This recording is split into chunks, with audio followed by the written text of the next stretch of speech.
All right, friends, here we are, Undertaking the Colts.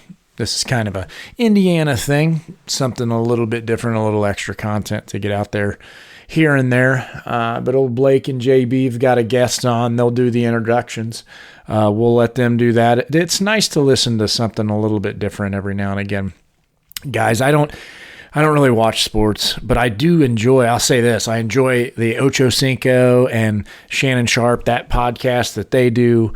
And of course I listen to it. I wouldn't have it in front of me to tell you what the name of it is, but you can Google it. It's interesting to hear them kind of go about and talk about things. And they're both funny personalities, really, really good. So, and then you've got other podcasts like that, the McAfee podcast, Pat McAfee, different things. This is kind of that, guys, it's some honestly, some fans that are just putting some stuff together, talking about sitting around the table and talking about sports, talking about Colts football. So, and quite honestly, I'd like a little bit more explanation as to, why we are the way we are when it comes to Colts football, man. So, it's something a little bit different. We know there's a lot of funeral directors out there that have season tickets, Brian being one of them.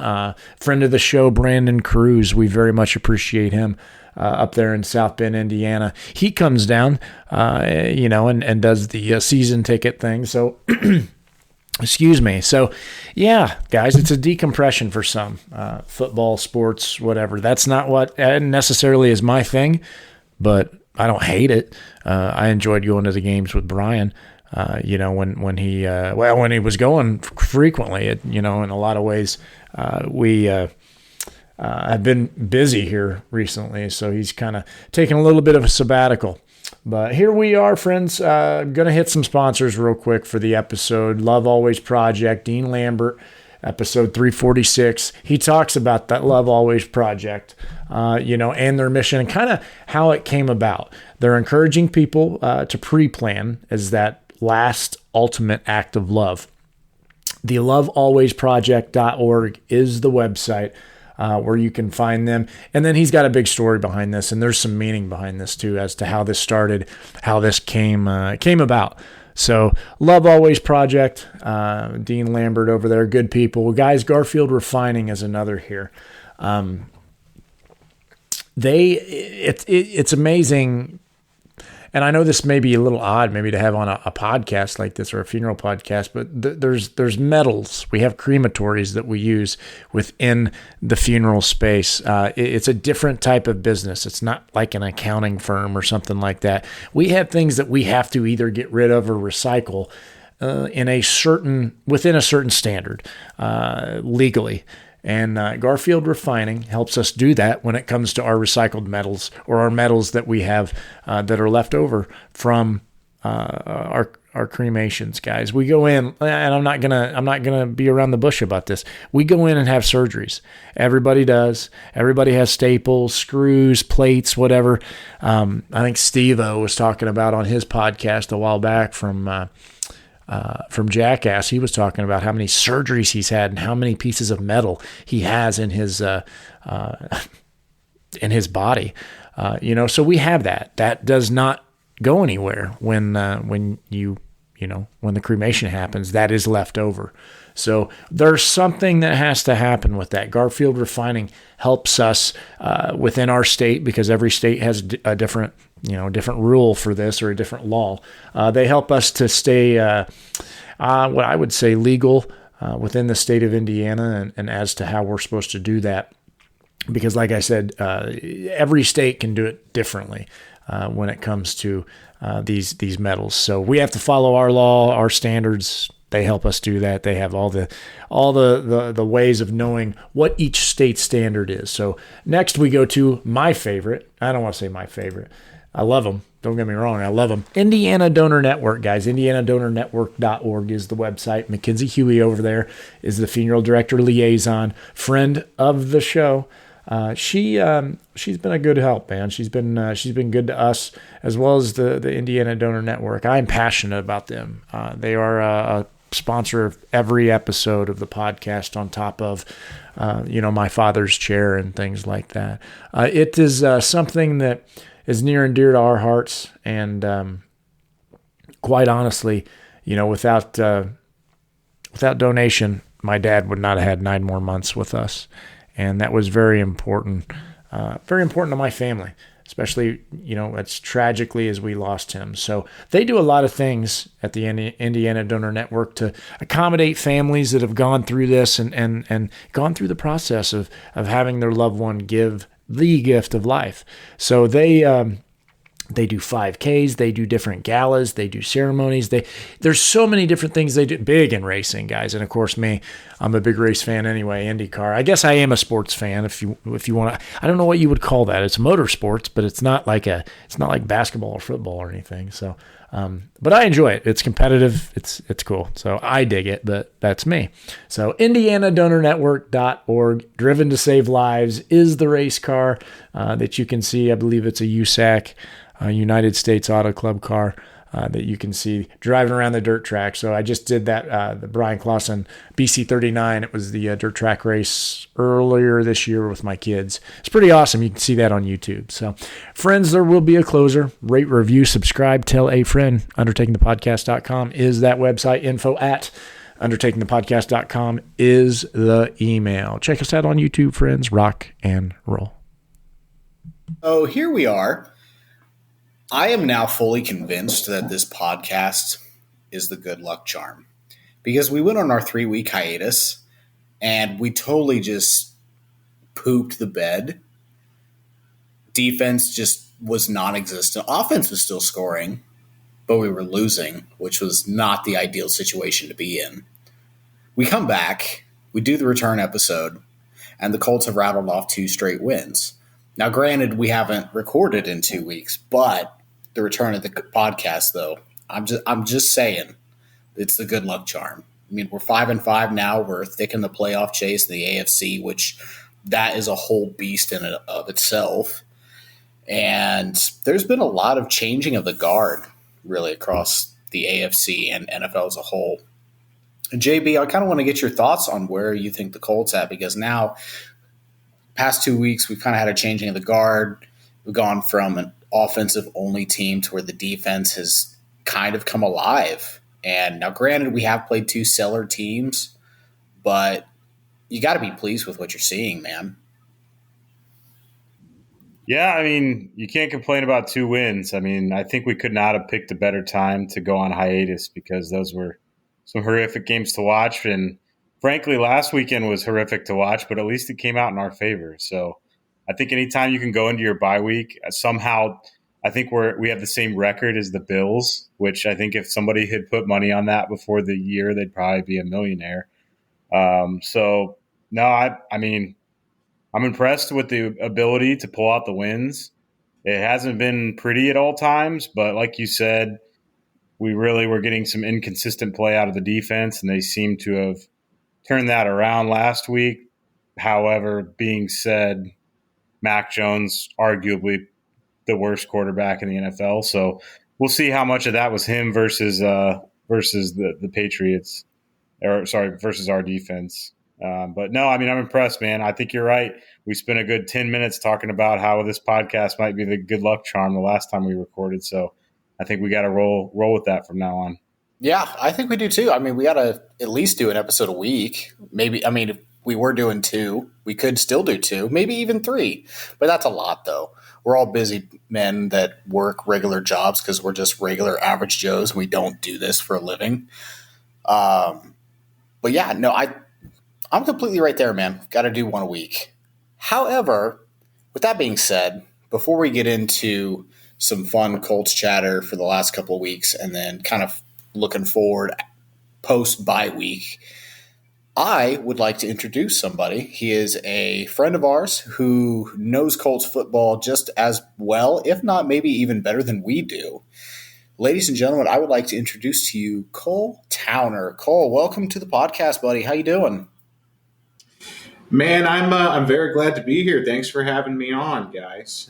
Yeah, a little bit about me. I'm a big football guy. I like long walks on the beach and slow 10-minute time of possession drives that result in a touchdown. So that's what I'm about. And just as you guys said, happy to be here after 2 wins. Glass half full. It's 2 wins. You know, we got to be happy about that. you look at our total points this last game. It was an international game, which historically have been low-scoring games. It's not just a Colts thing. It's not a Colts-Patriots thing. I mean, Dolphins and Chiefs went and battled it out in Germany, and I think they only put a few more points on the board than we did. So I don't think that's anything to say. But glass half empty, we can't really sit here and be very happy about the teams we beat. I mean, they're definitely bottom 5 in the league. And, like JB said, Mac Jones with a celeb shot interception from Bailey Zappi. I mean, that was the competition wasn't great. Always good to get a W, but let's move on forward because we got the Buccaneers coming up after the bye. Yeah, full on Baker Mayfield experience too. And Baker's completely hit or miss. Like there's the games where Baker Mayfield shows that was the number 1 overall pick of the NFL draft a few years back. And then there's the other games where it's like, yeah, now we see why Cleveland got rid of you. So what are we going to get? I don't know. What Baker are you going to get today? Is he only going to be doing a half a dozen or a full Baker's dozen? You never know. Is it at home with Baker, or is he feeling kind of weird? The puns are flowing tonight. Jonathan Taylor's back, though, too. He got the majority of the playing time, the majority of the rushes. Pretty much everything went Jonathan Taylor's way. I think Zach Moss saw the field for all of 6 or 7 snaps and got 2 touches, I think it was, in total this past game. So he's clearly been relegated to the backup running back role, which Jonathan Taylor is, by all means, a top NFL running back, arguably the best running back in the NFL. And he's paid like it now. And clearly he's happy. He's glad to be here, proud to serve. And he's healthy. That's the big thing, because last year, with the reoccurring ankle injury and everything else that was going on with the contract situation looming per se, clearly Jonathan Taylor's mind and body weren't fully present with us last year. Now, last year was a total disaster in and of itself, but this year, with the reemergence of Jonathan Taylor, run the damn ball is back in full effect. Yeah, I think we'll see.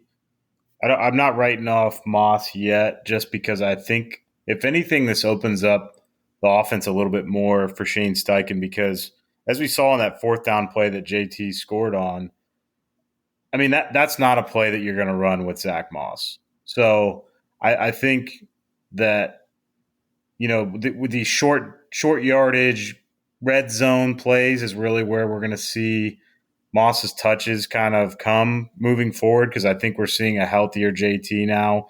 And his shiftiness and ability to hit the hole is just, with top end speed, you can't replicate it. So as effective as Zach Moss has been, I mean, he's one of those guys that unfortunately is just going to lose playing time to no fault of his own. I mean, he's played fantastic this year. So I think it's going to be interesting to see how Shane chooses to use him. I know several teams in the NFL have what they call their 3rd down back. I think the Jets just cut theirs. They were using Michael Carter as like a 3rd down back, short yardage. So I think we could still see Zach Moss play that role. JT seems to have showed an ability to improve catching passes out of the backfield. That was kind of one of my knocks on him in the past, is he wasn't really consistent. It's still not all the way where I'd like it to be, but it's improved.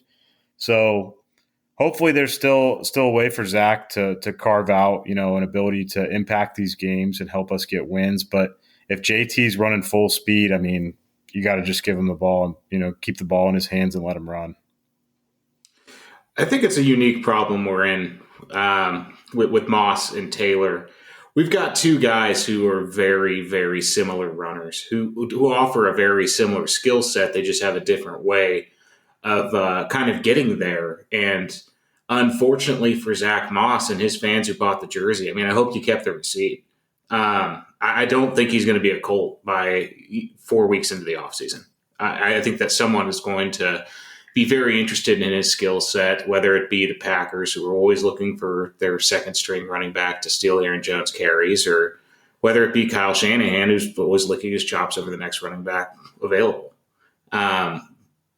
Jonathan Taylor has a better ability to maintain his body and actually watches the holes develop where Zach Moss is a bull in a china shop. It's effective, but it does not help you with those hard road miles. And that takes course out of you throughout the season. I just don't see him being a Colt at the end of the season. I don't think he has enough utility to be a third down back, and that's what he tried to do in Buffalo, and that's why he was no longer in Buffalo. So I just don't see him being a fit for us in the long term.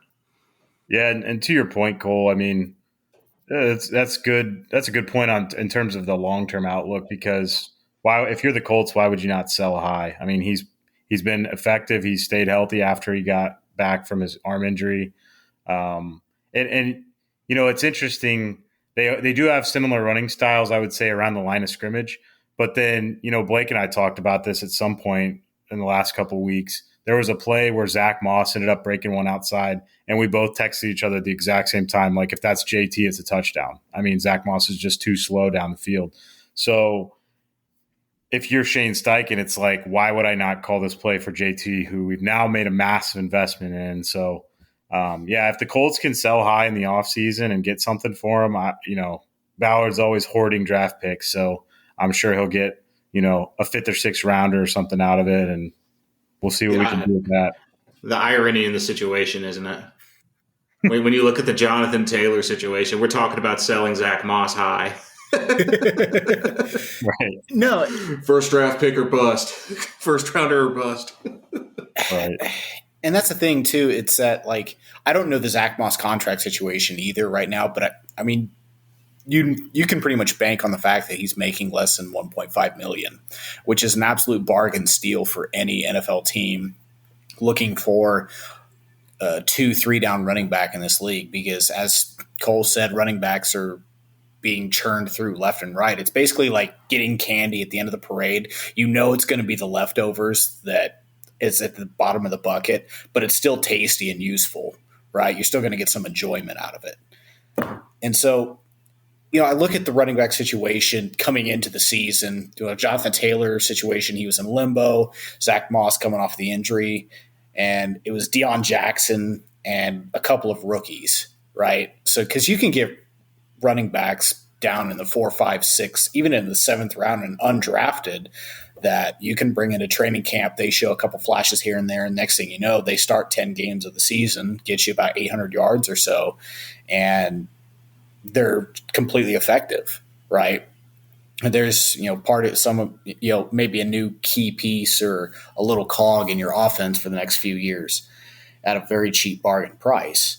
And with the diminishing value of running backs, it's like, Taylor's one of, 6 or 7 running backs that are making more than $10 million annually in the NFL.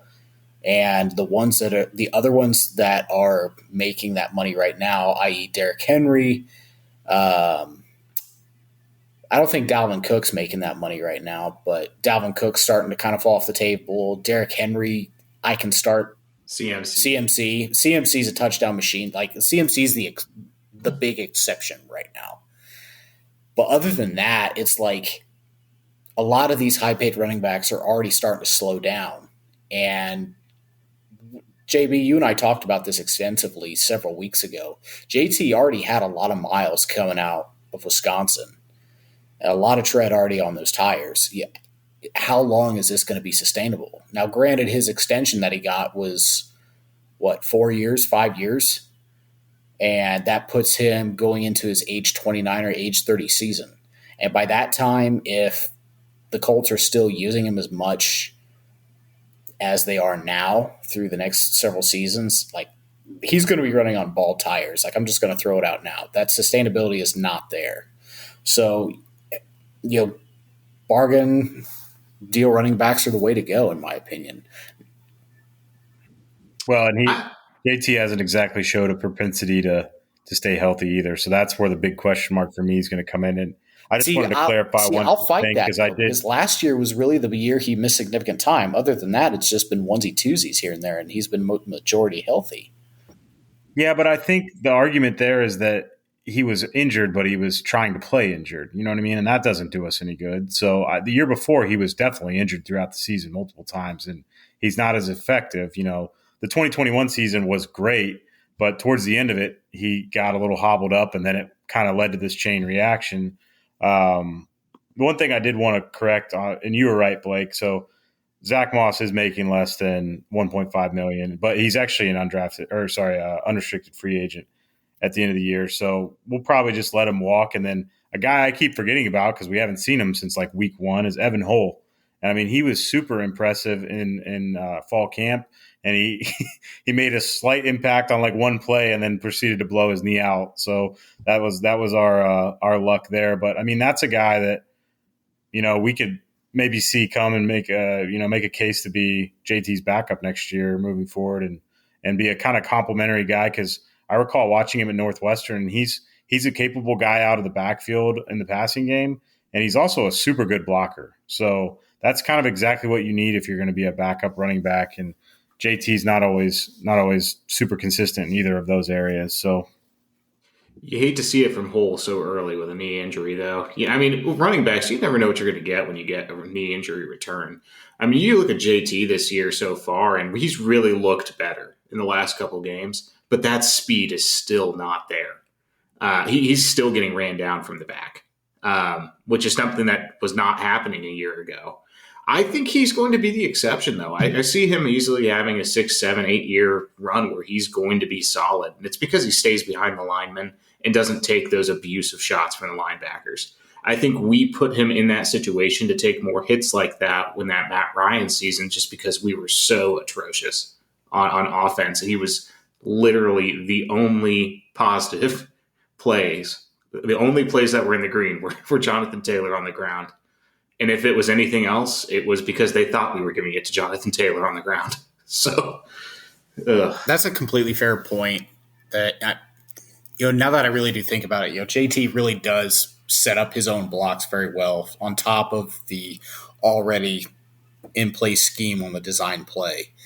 Which if you actually watch closely, Shane Steichen pulls and cracks down a lot of not just the interior linemen, which is usually their standard because you got your guards pulled and they do the crackdowns, but he swings out and pulls down a lot of the tackles too, especially when there's tight end and double tight end help on the same side. And that's really good to see. And speaking of tight end blocking, Kylan Granson's block that he had this past game, that man's improved. I know we were dogging him early in the season for a lot of whiff blocks, but holy smokes, he's come out of left field these last couple of games with his blocking. Yeah, and I mean, give credit where credit's due. Our wide receivers haven't exactly set the world on fire in the passing game this year, but they are both Pittman and Pierce are very good blockers out on the edge as well. So, I mean, we have the tools in place. Our offensive line has pretty much, I would say, schematically done a 180 from last year from how horrific they were. They still continue to piss me off every week with stupid penalties like false start procedural, holding, illegal man downfield, something. It's like we really got to clean that up, and I'm sure Tony Sperano's all over him about that. But in terms of the scheme wise, I mean, they're doing a good job of opening up holes for JT. I think there's really only been one game since he's been back where he hasn't been super effective on the ground. So, I think it's good to see that, Shane's really starting to lay the groundwork and the framework for us to have a successful rushing offense, especially now that JT's back. I would agree with that. I think the biggest change ever since Steichen has come in is you look at last year and the way that we use this offensive line. Everything was linear, and we don't have a line built to be linear. We're one of the smallest offensive lines in the league. We should be good at running the ball, but to do so, we have to pull our guards. We have to keep people moving in the backfield and allow these agile, fast guys to get some momentum behind them to really throw that block. When you're giving them all of a yard to line up against a guy who's going to have 40 pounds on you, and this is the NFL. Everyone lifts weight. Everyone is fast for their size. You have to have a kick to actually get some momentum moving your way. I was going to say that's a good point because outside of Big Q, who sits around I think 325 or 330, I don't think we have an offensive lineman cracking 305. And so, yeah, I mean, you're absolutely right. You play the 3-4 defense with a nose tackle lining up at 345 pounds with some crazy strength and speed. And it's like, well, there's a reason Ryan Kelly will get blown. As good as Ryan Kelly is, there's a reason he'll get, pushed off of the line 1 to 3 yards into the backfield and just completely wreck the play. Yeah, and then I mean, there's also a reason that you see a lot of holding issues with the Colts offensive line. They've built some bad habits over time when they do get beat, and it'll just be that little grab on the shoulder pad. But it seems like we get called every time the fall starts. Maybe that's just new coaching, but man, it's also a young. I'm with you, I'm with you, JB. Come on, man. It's all yeah, but it's also a really young O line too, outside of Q and Kelly. I mean, you've got Bernard Ryman, the second-year left tackle, Will Fry, second-year right guard, and then without Braden Smith, you have rookie Blake Freeland at right tackle, which he's actually, to me, he's improved, game after game filling in, but he's still in his rookie year. He's still going to face that left end who's got a bag of tricks up his sleeve that will just overwhelm him on the edge, both on passing and bull rushing on rush downs and completely, crash down the line of scrimmage and blow up a play or three.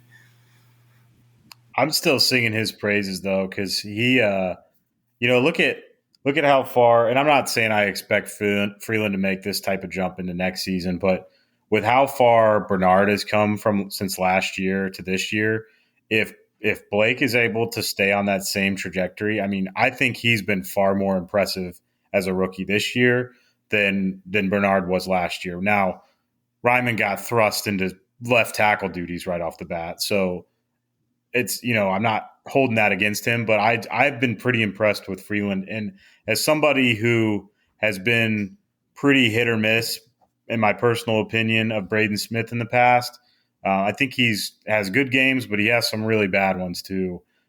I told you this a few weeks ago, Blake. I think that he can really push Braden to either continue to play at a high level or eventually just take over the job because Braden Smith's pretty highly paid as a right tackle. So,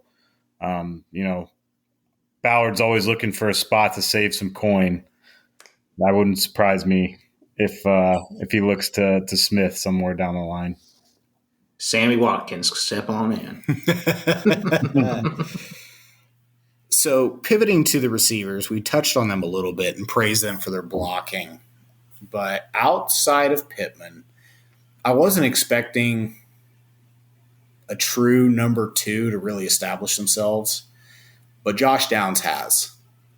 And, I've been singing his praises quite a bit this season because I've been really I sing his praises about his route running consistently. It's crisp. It's refined. He clearly knows the route tree. He understands zone spacing. He knows how to beat man coverage as well. But the one thing that he showed me, or no, more than one thing, excuse me, that he showed with this Patriots game, grit, resilience, toughness, which kind of all play in hand a little bit, and his hands. That scramble drill catch was out of this world to me. 5'7", 5'8" Josh Downs went full extension and basically like horizontally Randy Mossed this ball. Well, and even more so than that play itself, to jump back to what you said a minute ago, the grittiness of, I think Stephen Holder was saying on Twitter or X or whatever, as of like Thursday or Friday, like, I do not expect Josh Downs to play in this game. And then all of a sudden, early Sunday morning, I got a notification from the Colts app that said, like, here's who's in and who's out, and he was playing, and I was surprised. Yeah, he didn't have a single practice during the Patriots week. Credit to him for bouncing back, and he makes the plays when they need him to. I think in the first couple games of the year, he had a couple like iffy drops, but really ever since then, he has taken off, skyrocketed in terms of his usage and his the play abilities that he's shown he's capable of making. So for record too, this knee injury that he's been battling, I actually came across this today. This is apparently a reoccurring, not really chronic, but kind of half chronic injury that he's dealt with for a long, long time. And he's learned how to mitigate it. And when it flares up like it is right now, or it gets aggravated in a game or practice, it takes a few weeks for it to really settle. And then he's back to operation normal again. Yeah, and he just looking at the stats wise, he has 43 catches on 60 targets. I mean, that's extremely impressive for a rookie. And nobody else in terms of percentage wise comes close to that. I mean, Pittman has by far the most targets, and he has 98 targets and 66 receptions, which is still pretty good. And then it jumps all the way down to Pierce, who we briefly talked about, every episode about his usage, and it's just not there. He only has 18 receptions on 33 targets. So Downs is definitely the guy, and I'm hoping this draft we can add another guy. I think ideally Alec Pierce is on the bench or not on the uniform, maybe on the practice squad. Downs, you love to see what he's doing. The guy obviously can catch. I haven't seen a catch as good as that midfield scramble drill catch was since T.Y. Hilton pre-body cast. So that was, like I said, impressive. But is he our wide receiver too? I mean, you just look at his size and stature. He's a slot guy. I mean, he should be playing the slot. I think ideally, in our perfect world, Pittman's our wide receiver too, and we have a playmaker at one. Can we go draft a playmaker? Do we have to go into free agency? Do we need to be in win now mode? Is Anthony Richardson worth his salt? Find out next time. I mean, there's a lot to be decided, I think, until we get more in the wide receiver room. But I think you have to be impressed with what you're seeing out of Downs. And the tight ends have also done a great job, especially with no Jelani Woods, Mo Alley Cox being absent about every other game. And then you've got Andrew Ogletree's really stepped up and shown he's got some hands. A little bit wanting on blocking end, but he's definitely got some hands and knows how to run around. Yeah. I like having you here as a third chair, Cole, because you basically said exactly what I've been saying the last 6 weeks about Pittman being our second best wide receiver and Downs eventually being, the slot back to, or a slot wide receiver to whoever we eventually get, which I'm hoping is either Keon Coleman or Marvin Harrison Jr. somehow. But I agree with you completely. I think Pittman's a possession receiver. He's a steady guy. You know what you can get out of him, but he's never going to make home run plays for you. Pittman's never going to beat the best cornerback on a team. That's the problem. No, Pittman will outmuscle or attempt to outmuscle anybody any day, but he that breakaway speed is not there. But I mean, possession receiver is the absolute ideal forehead stamp to put on him. Big body guy, goes over the middle. He's not afraid to run any route. He's not afraid of contact. He's the guy that'll pick up your tough third downs. He'll pick up your over the middle tough catches and take on a linebacker and drag a safety or two with him to get the first down. But you're not going to ask Pittman to run a fly route and absolutely blow past, say, Sauce Gardner. That's not happening. Well, and Cole, Blake and I have talked about this several times. I don't know that it matters much this season now because Richardson's out, and with how limited Minshew can be at times. I don't know that it really matters. But like Blake and I were talking about before this episode, there was a stat about Alec Pierce running the most yards across the field of any wide receiver. And to look at how many catches he's made out of that just tells me, like I've been saying the whole time, is he's not getting open down the field. He can't beat the corners on home run plays. So they absolutely need, when Richardson comes back next year, hopefully fully healthy, whether it's in the draft or in free agency or however they figure it out, they have to get somebody who is a clear number one with home run capability, playmaking skills that can get down the field and open up the rest of the field for the other guys. Because you look at a guy like Downs, if you have somebody like Marvin Harrison Jr. or Keon Coleman or whoever it is that can take the number one corner on the other team and and a safety is going to have to crash down and help. Whatever ends up happening, all you're doing is opening up huge play potential for Josh Downs. So I think there's no doubt in my mind that, it'd be awesome if we somehow snuck into the playoffs this year, but I'm thinking big picture with I don't trust what Minshew can do with long balls, so I don't really care. I don't think Pierce is the guy. So I'm really curious to see. This is going to be a super crucial offseason to see how we kind of weaponize the offense around Richardson. It's been a funny stat year for the Colts. Just I think someone said it earlier. How many receptions does Pierce have on the year? 18. So I have another player I want to bring up in the league just to kind of compare him against somebody. Hunter Renfrow in a abysmal offense ran by a guy the Colts used to know. Hunter Renfrow has had 12 receptions this year for 124 yards and a touchdown, and the dude has only seen the field on third downs. I mean, it's brutal. If that doesn't say the guy can't get open, I don't know what does. It was to the point where I told Blake if he caught a touchdown last week that I was going to buy his jersey. That's how confident I was. It wasn't going to happen. Yeah. I think the Pierce journey might be ending at the end of the season. Yeah, that Band-Aid needs to get ripped. And I mean, I love the kid. He's a good kid, but if we want to get to where we want to go and build the offense that we want to build in Shane Steichen's magical cloud of thought, then we need that guy that instills fear in a defensive back, a safety, a defensive coordinator. Because this year, as JB said, playoffs would be fantastic. It would be nice to see, but we're just not dynamic enough. We're tight end centric. We have one main receiver that's go-to with another one who's a rookie who we're already asking a lot from. And there's not that dynamic weapon that just changes an offense entirely. Right. So, for example, say in an ideal world, Marvin Harrison Jr. comes to the Colts. Immediately, and I mean absolutely immediately, the feel of that offense, just watching it on TV, you don't even have to be at the game. Watching it on TV would just have a different feel to it. I think that's fair. I think that another side of the ball we also need to take a look at is the defense, man.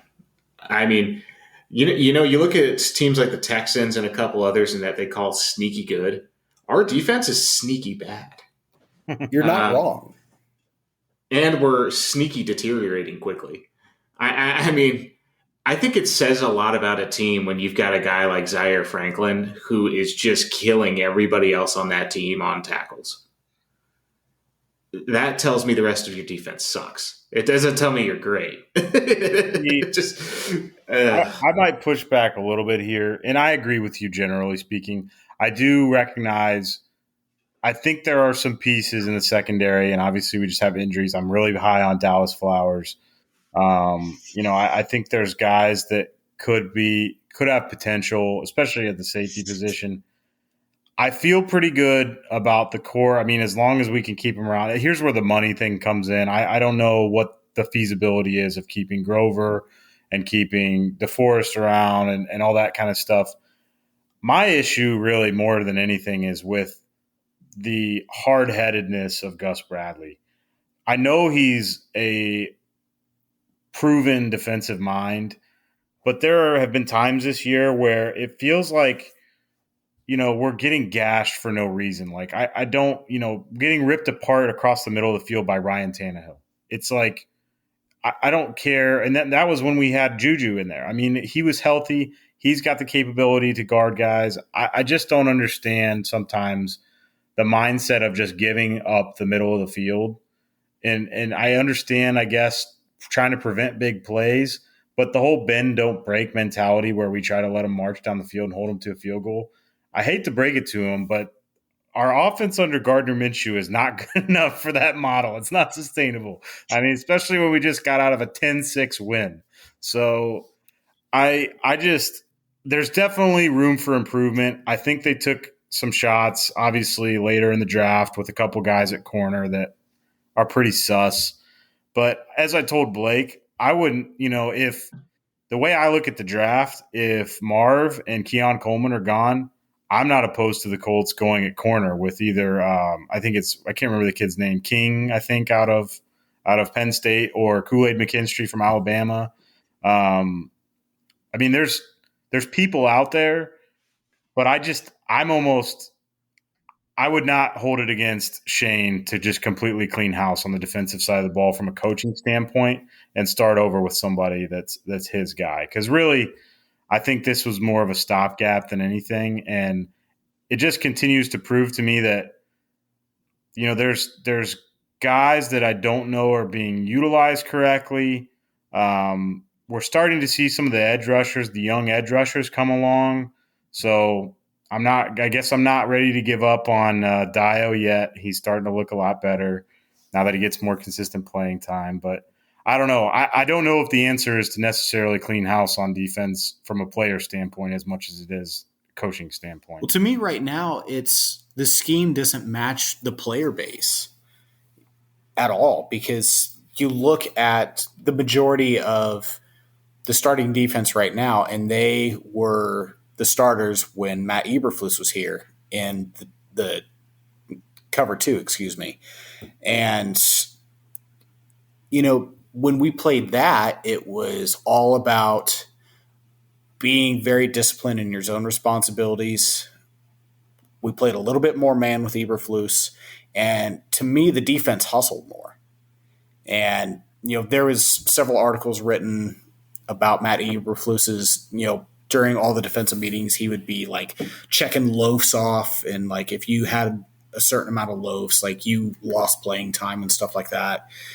And it just, our linebackers are built for speed. They're built for, I'm mainly referring to the linebacker formerly known as Darius, Shaquille Leonard, who is a true like cover 2 linebacker. Like, he is not meant for this cover 3 scheme. I mean, Zaire Franklin is the benefactor here because he's Bobby Wagner 2.0. That is your short, bulky middle linebacker who's just meant to go fill holes and make tackles.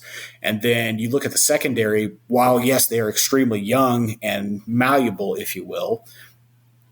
I mean, we don't have, in terms of whether it be size, speed, a combination of it all, we don't have the defensive personnel to execute a true cover 3 like Gus did with the Legion of Boom. Because if you look at that defense compared to what we have here, the personnel is way different. Like, the interior defensive line is, I would say, with Grover and Buckner healthy, that's the best part of the defense, hands down, in my opinion.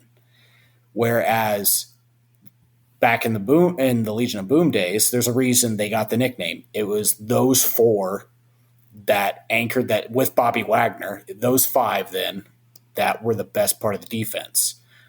And so, to me, I agree with you, JB. We need to do a personnel change, or in terms of coaching staff.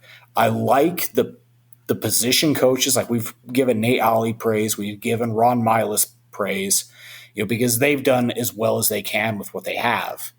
And I just think there needs to be a scheme change. That's it. Whether it's we move to a hybrid where it's a 2 top, 3 below, or it's a man below with a 2 top. Like, I don't know where to go here because we have such a mismatch mixing of personnel.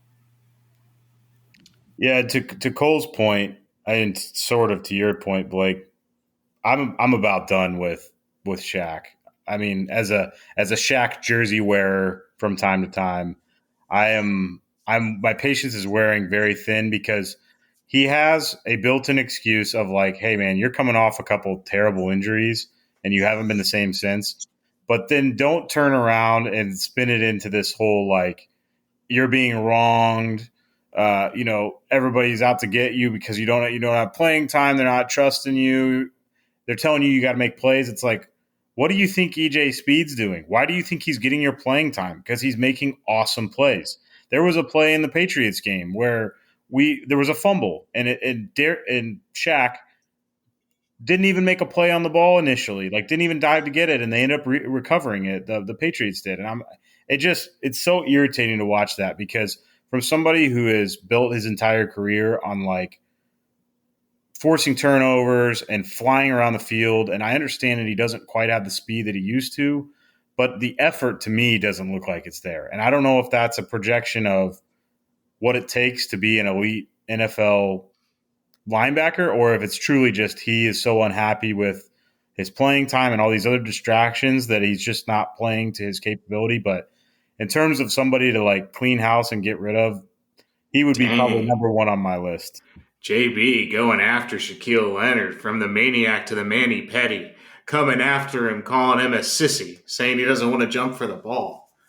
No, but I mean, I agree with you. EJ Speed has looked really great in that position. It was a sink or swim when Shaq went out, and really he swam well. It's looking like Michael Phelps out there. The defensive line and the linebacker play really, to me, isn't the problem. It's the secondary. I mean, and from a beat down Colts fan who, comes from Jim Caldwell years of cover two and watching us getting picked apart by any quarterback worth their salt because we just wanted to run zone. It's refreshing to see us in man, but I don't think we've got the right people in the right seats in the cornerback coaching room.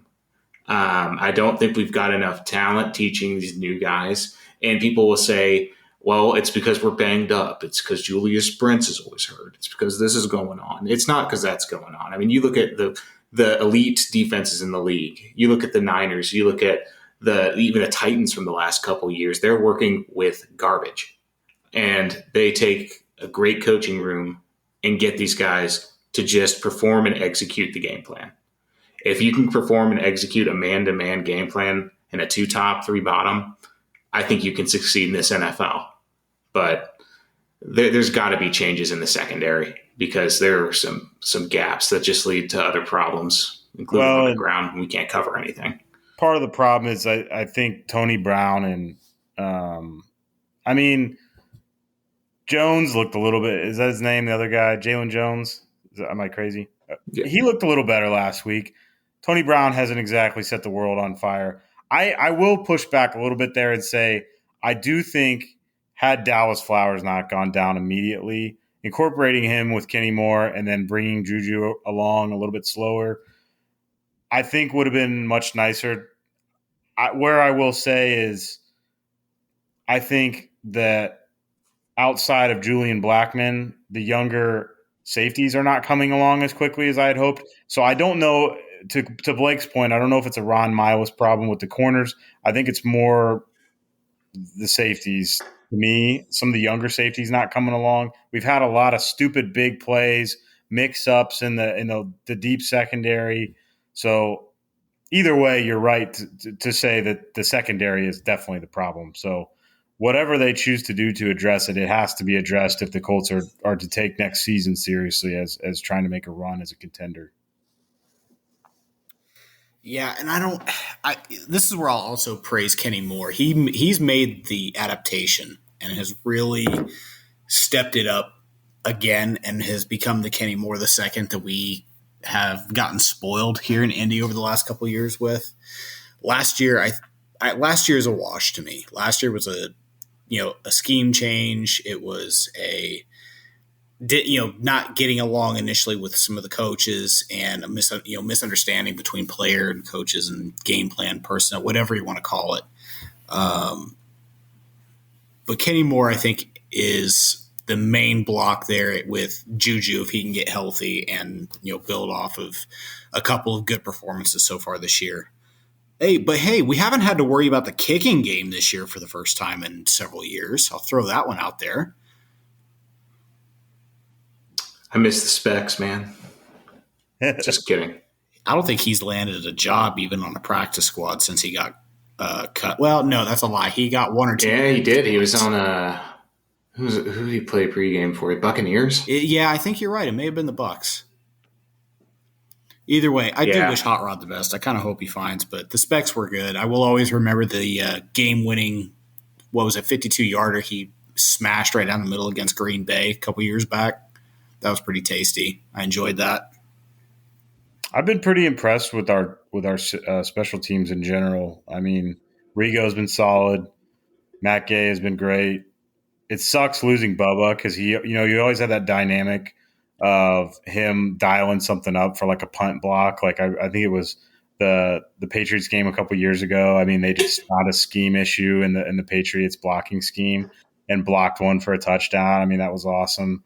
I don't know that we have that kind of like explosive special teams, but it's been consistent, which is all you can ask, because over the last 3 seasons, we've left so many points on the field, not only from dim-witted coaching decisions and positions where you could take 3, but also inconsistent kicking and punting and just tons of, points left on the field for us, and also giving up short fields for the other team. I mean, it's been nice to see that flip. And I think that has a large portion to do. Obviously, that Ravens game, Gay was awesome and went off, but like that has a huge reasoning, behind our start and the fact that we're even 5-5, which I think if I remember right from some of the stuff I saw earlier or before the season, I think we've already hit our projected win total in Vegas. I think it was 4.5. If I remember. It was. So if you bet the over on the Colts' number of wins this season, you're going to be cashing out.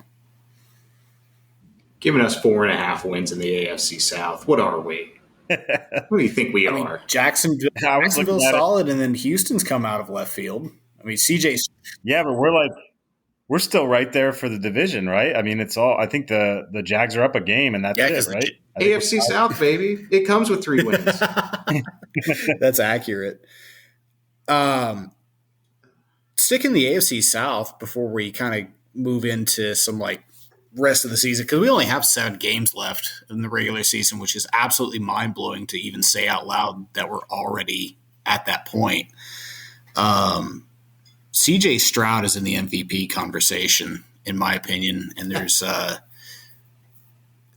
I heard a little chuckle back there. Did you mean Rookie of the Year or MVP? Both. Let him take home both awards, honestly.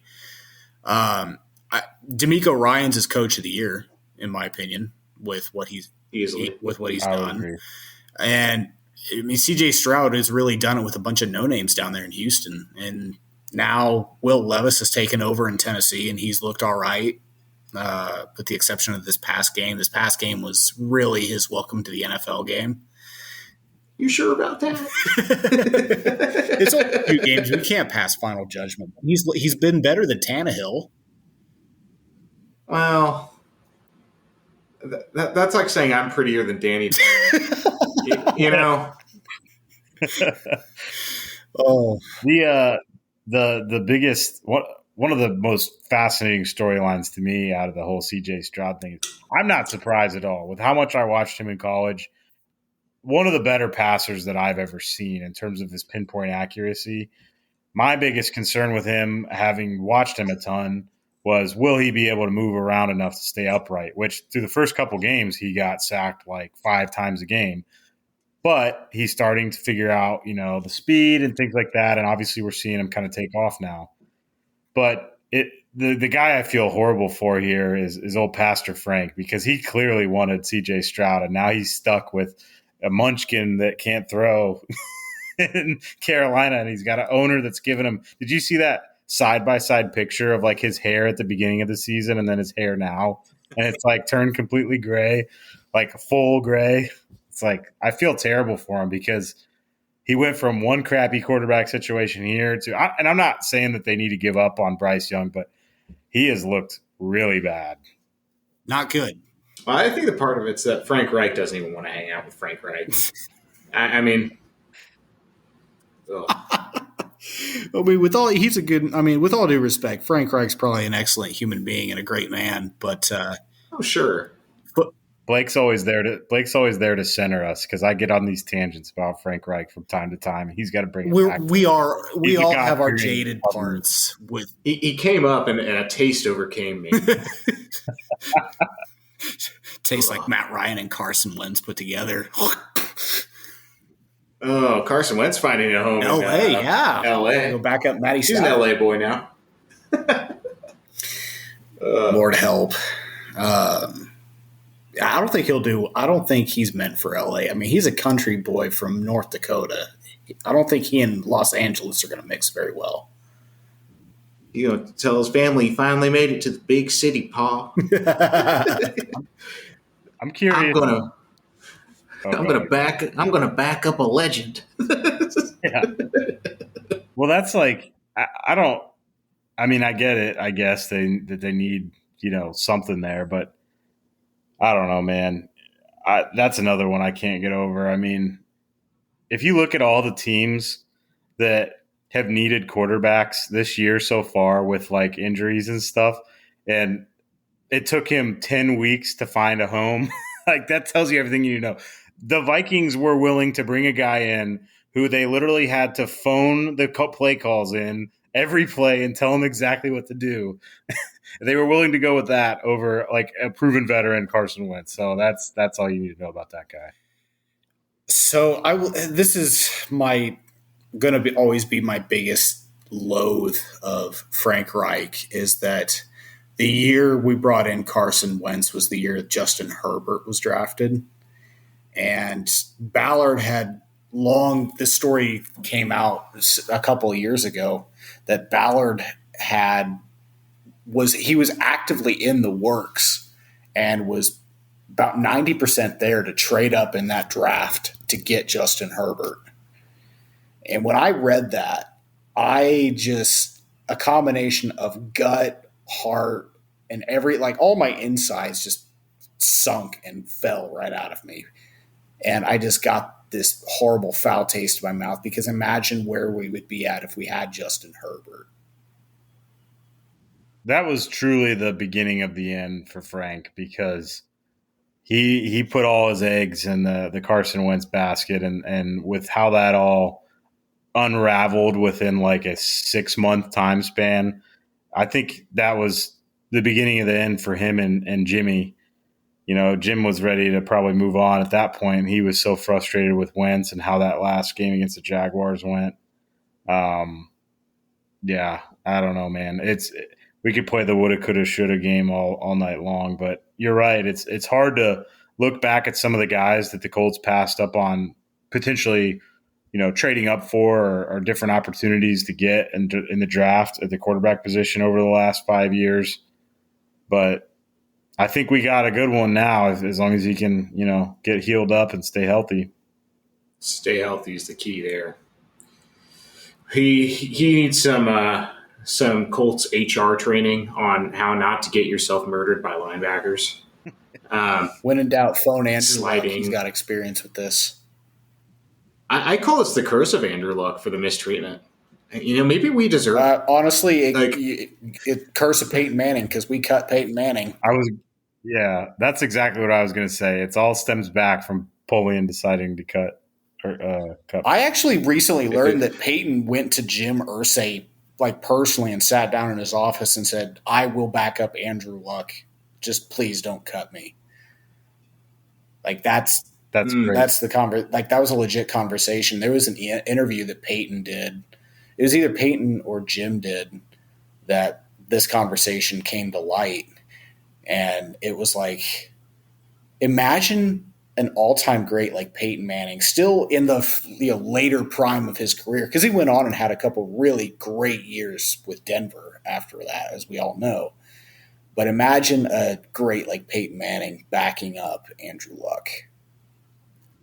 Well, and it's funny to hear that now because the narrative back in 2012 was Peyton won't, he doesn't want to come in and take a young quarterback under his wing and help him out and all this stuff and this and that. And it's like, you start to hear these things trickle out 10 years later. And it's like, we had some really good teams from 2012 to 2014, and I'm not saying like Andrew Luck was obviously incredible, and when he was healthy, he was just at the top end of quarterbacks in the NFL. But it's hard not to kind of think what could have been if Peyton had that same team behind him, like he did. He was able to take, like you said, take Denver and win a ring with them. So I think that's definitely what I'm calling it, the curse of Peyton Manning for sure, because the quarterback position for us has been, we're like that guy who had the Browns jersey that had like every Browns quarterback like nickname stitched on the back of the jersey for the last like 12 years. I think I felt like as a Colts fan, we were starting to get into that territory. Hey, I've got a fun question for you guys. Heading into the bye week, which Colt needs this week off the most? Ooh.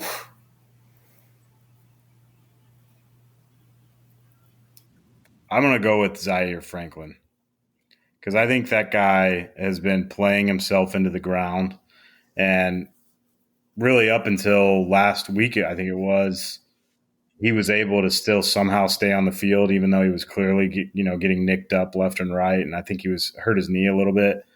I think he will really benefit. Not that he hasn't played great regardless, but I think he's probably the guy we need to get, a full week's rest off and get healthy. Yeah, I mean, I can really divide that up into 4, 2 on offense, 2 on defense.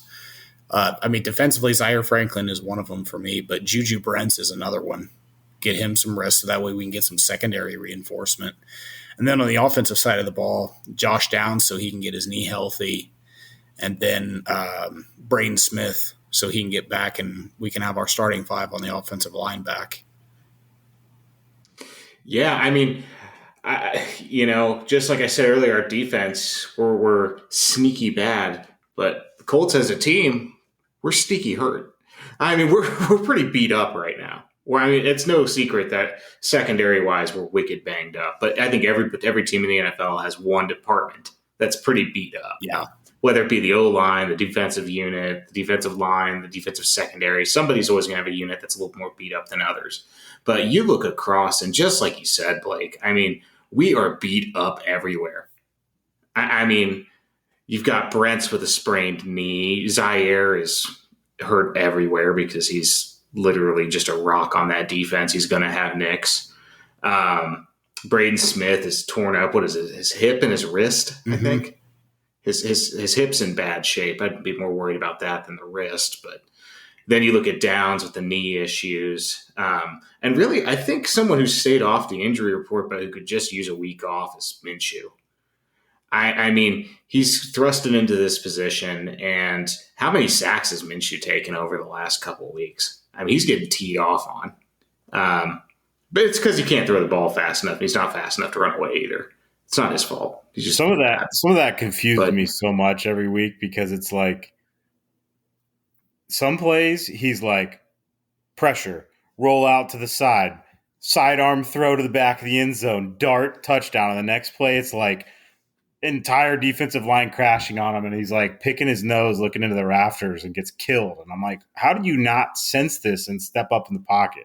It is very confusing to me. He as a player, I told Blake last week, like I called him like a schizophrenic and not meaning that in a mean way, but just like it's like one play you're going to get one thing and then the next you have no idea what you're getting out of him. He is the ultimate descriptor of a wild card. Then you play the Browns. He has 2 rushing TDs. He's like, screw your same game parlay.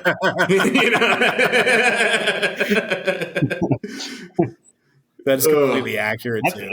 That's a good kind of like interesting thing to talk about though. I mean, we could kind of use this week as like sort of our mid-season like grades, I guess, or like what do we think moving forward for the rest of the season? What do we expect to see out of the team? Who do we see making big plays or stepping up? I think we could maybe jump into that kind of thing and see what. It's hard to really quantify any of that because of how much things have changed over week to week, especially the last 4 weeks of games. It's like, the offensive identity. I mean, now granted, yes, I know game plans change for, per opponent, but what's the Colts identity right now? Like, what can you actually, when you think of the Indianapolis Colts, what are they? We're not a run team, a true run team like we were 2 years ago. We're not a downfield The passing Colts, team. the Colts are the Colts are like that Beetlejuice Green meme where he's just like, "What are you up to?" He's like, "I'm just hanging around." Like that's what the Colts are right now. You don't know what you're gonna get out of them. Well, we know what we are. We're a game out of the wild card. That's accurate. It doesn't matter what week it is either. What the actual standings are. So that would be my next question. Let's maybe start there. Do you think this team at 10:50 p.m. on the 15th of November, do you think we're in the playoffs at the end of this season? I'll say no. To me, it's an easy no right now. I say we sniff it for the next 3 weeks, but once we get to the Bengals, it's gonna get interesting because for some odd reason, Joe Burrow decides to play like a god late November all the way to January.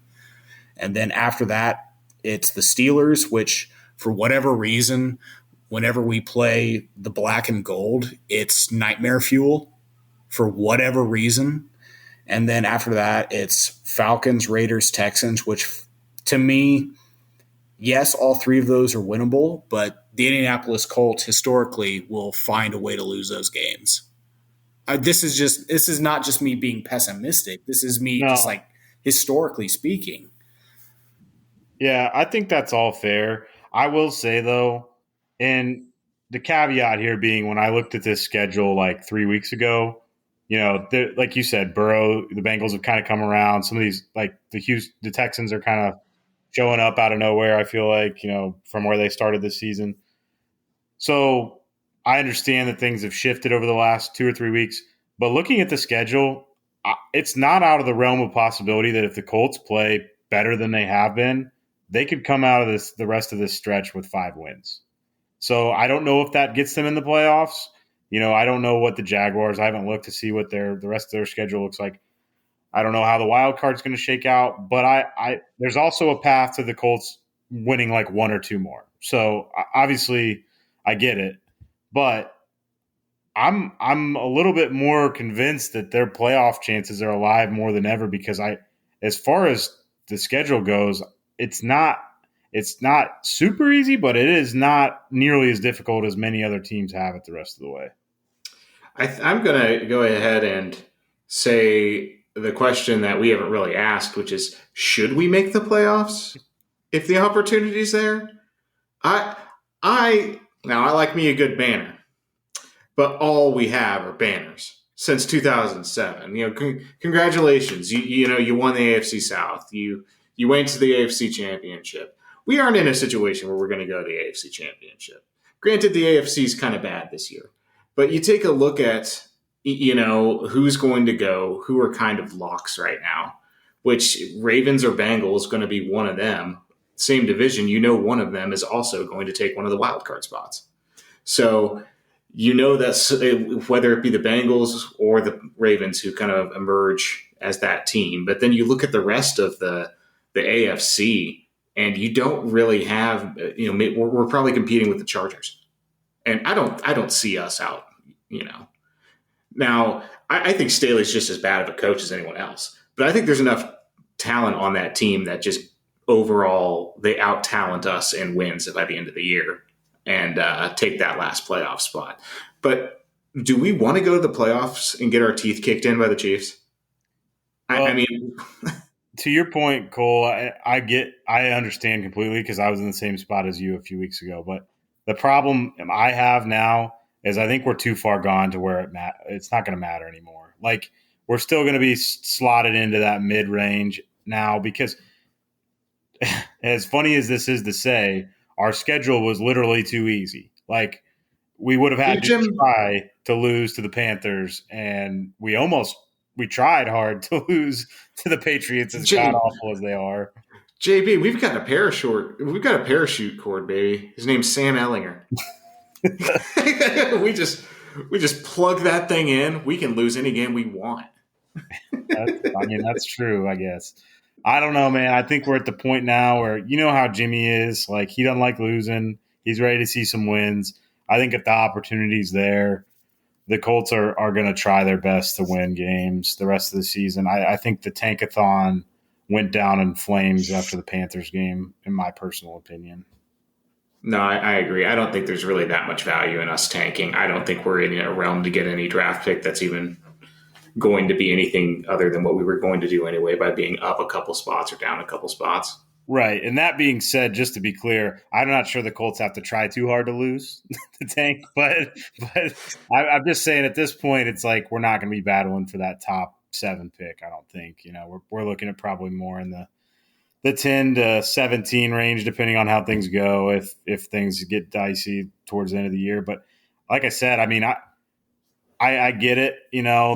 Pittsburgh has been hard for us to beat in the past. That team is so hard to watch. I get it. They're good on defense, but depending on how we show up, I mean, that offense does not look that different to me. Maybe I'm crazy, but it's almost like watching the Patriots. So I don't know. They grit out wins. They're kind of like Iowa. They're playing like the Iowa Hawkeyes this year. They're going to win a game like 6-3 and be happy with it, and that's fine. But I think that is a winnable game, especially with it.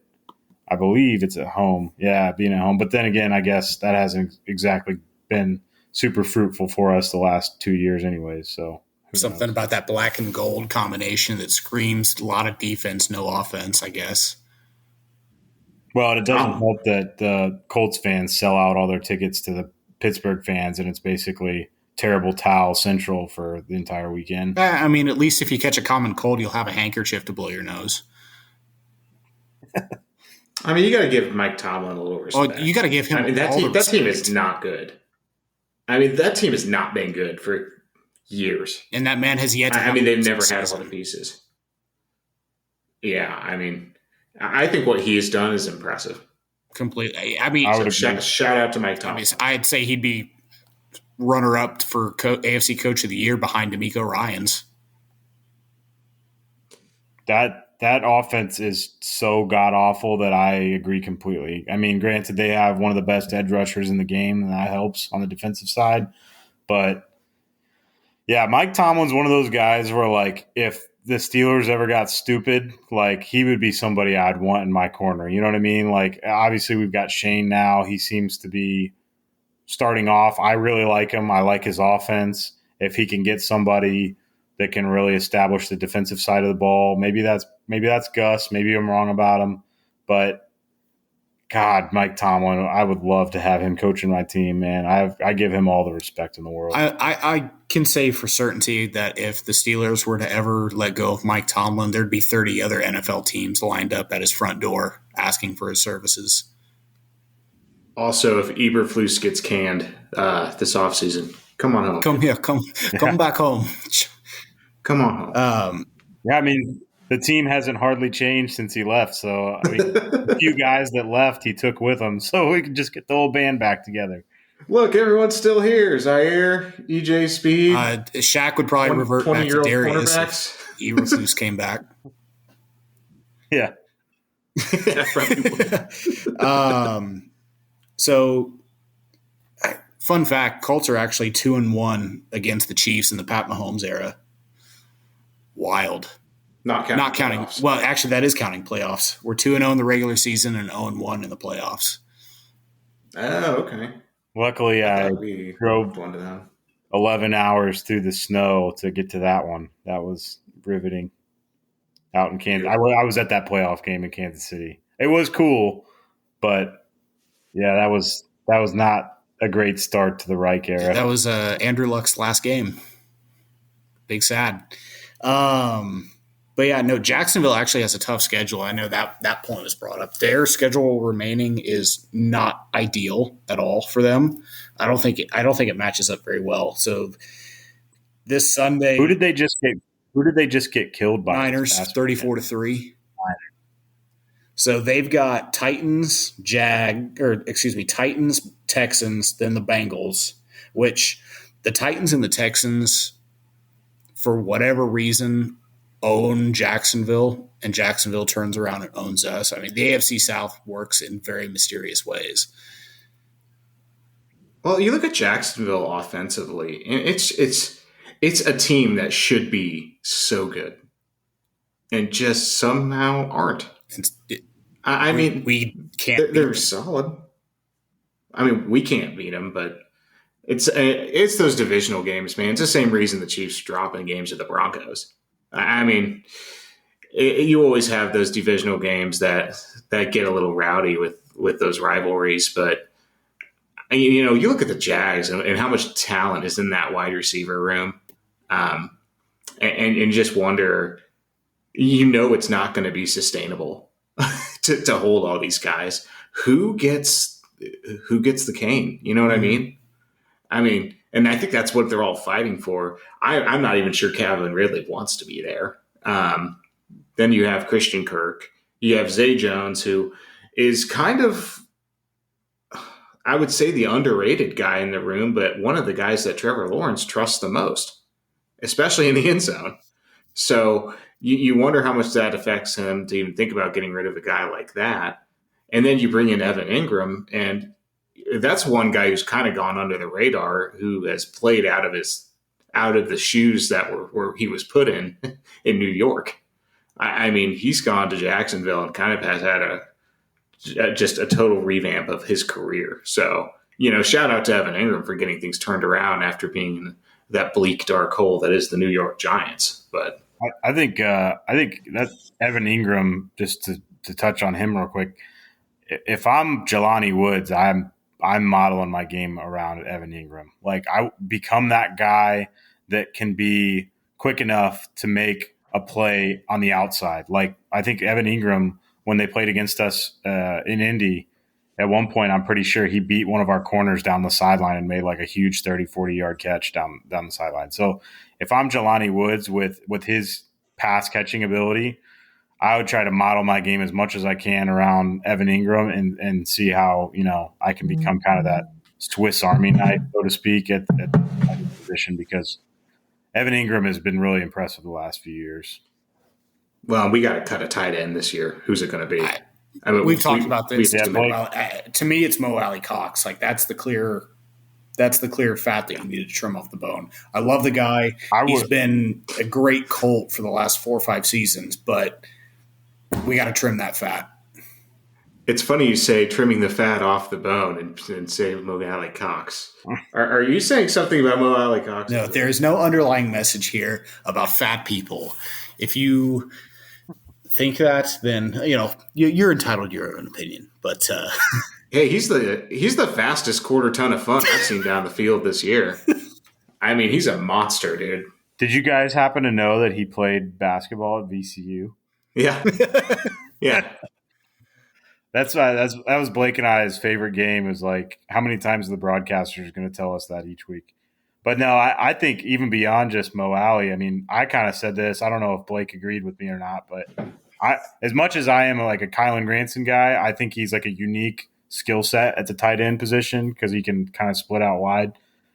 With the speed and pass catching ability that Will Mallory has flashed, I almost think we might lose Mo and Kylan Granson, because he's now been here like 4 years. You know what I mean? And that's usually like the window of time of like crap or get off the pot kind of thing. So I wouldn't be surprised if we were, especially if we address the wide receiver position in the off season. I wouldn't be surprised if we come into, you know, training camp and the 2024 season really with rolling with Ogletree, Woods, and Mallory.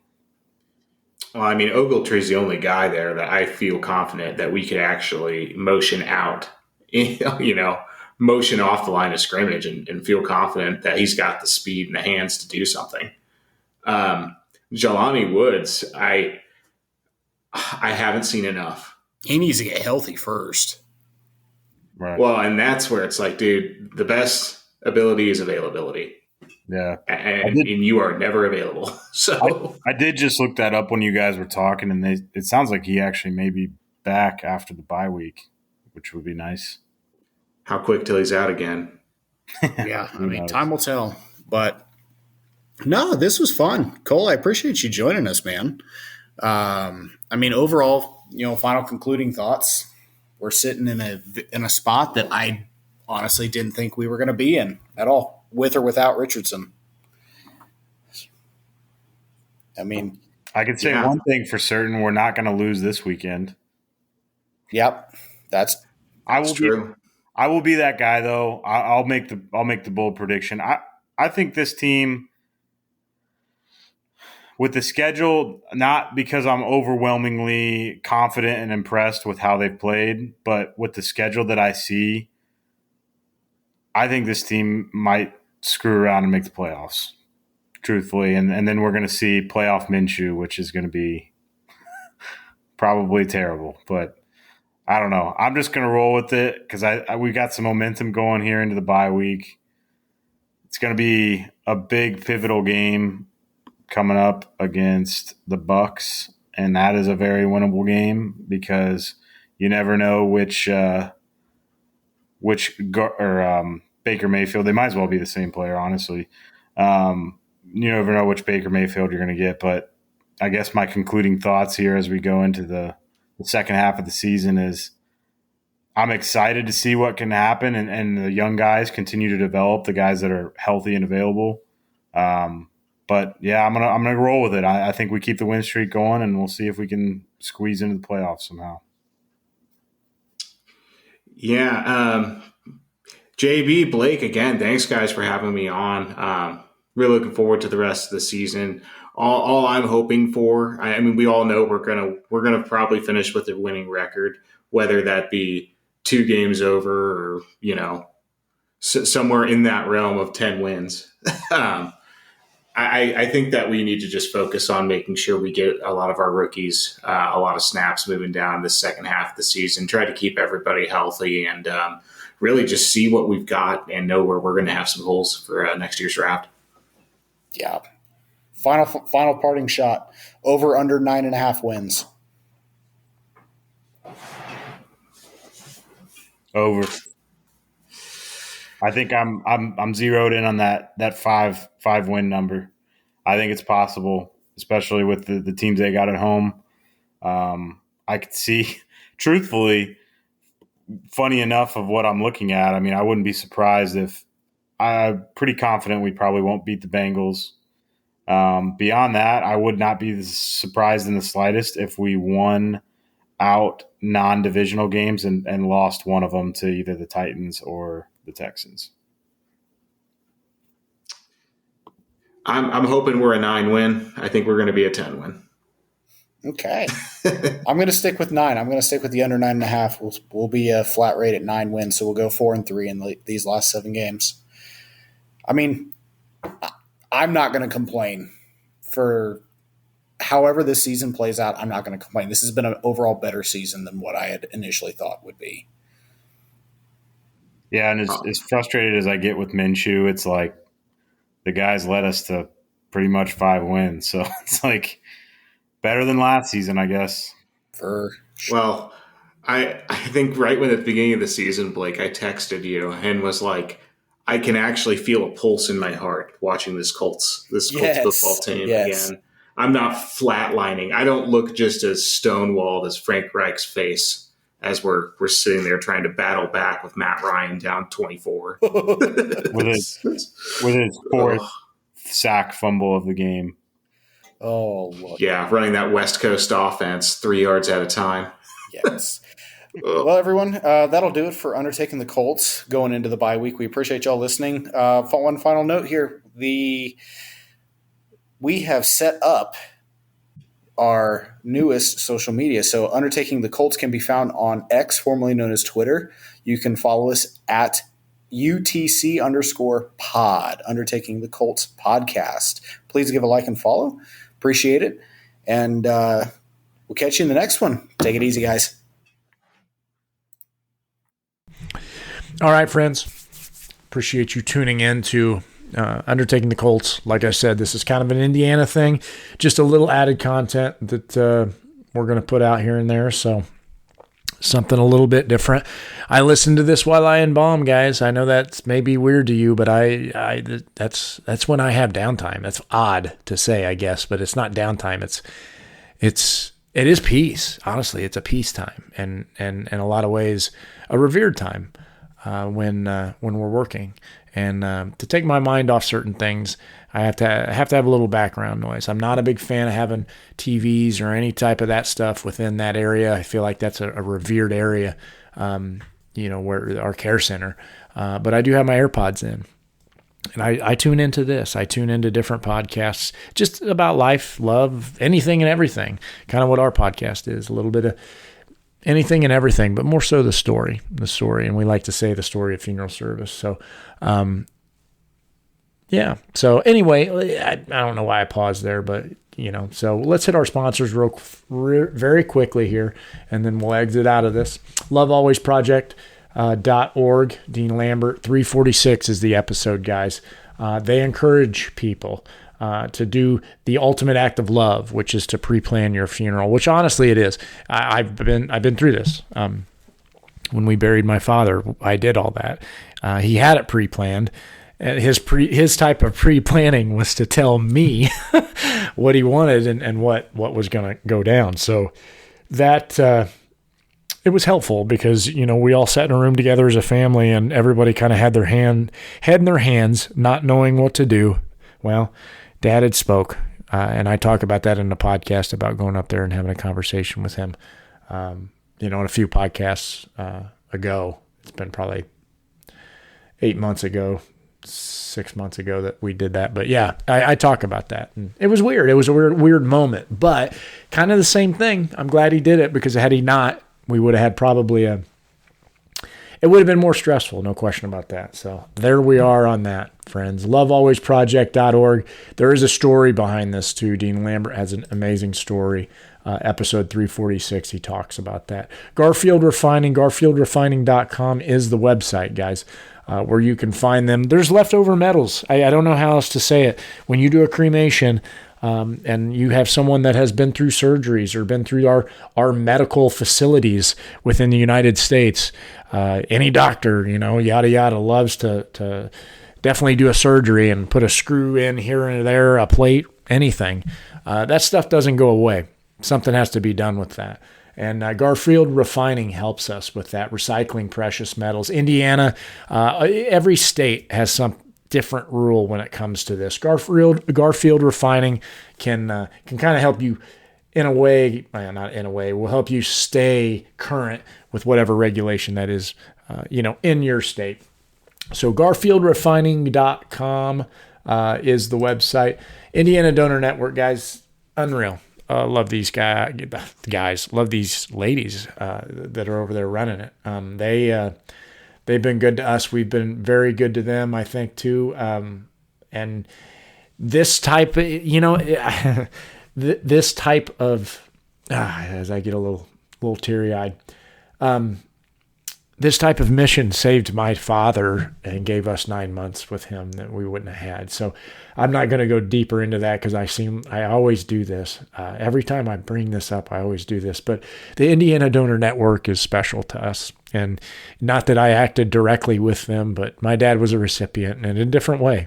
And had he not been, had people not donated blood, donated skin, things like that, we wouldn't have had 9 more months with him. And it was worth it.